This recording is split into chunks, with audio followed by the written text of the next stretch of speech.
তুমি বই পড়তে খুব ভালোবাসো? হ্যাঁ, আমার ঐতিহাসিক গল্প খুব ভালো লাগে।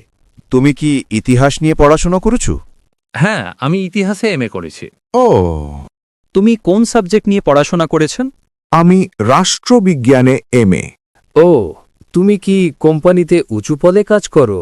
না ভাই, আমি কোম্পানিতে ড্রাইভারের কাজ করি। তোমরা দুজনে এত শিক্ষিত, মাস্টার ডিগ্রি করেছ, তোমরা ভালো চাকরি পাওনি? পশ্চিমবঙ্গে চাকরি কোথায়?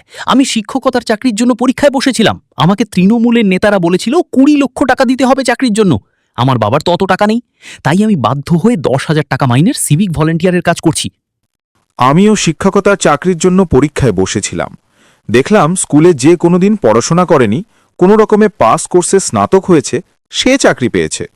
শুনলাম সে চাকরির পরীক্ষায় সাদা খাতা জমা দিয়েছিল, কিন্তু তৃণমূলের এক নেতাকে 20 লক্ষ টাকা দিয়ে চাকরিটা পেয়েছে।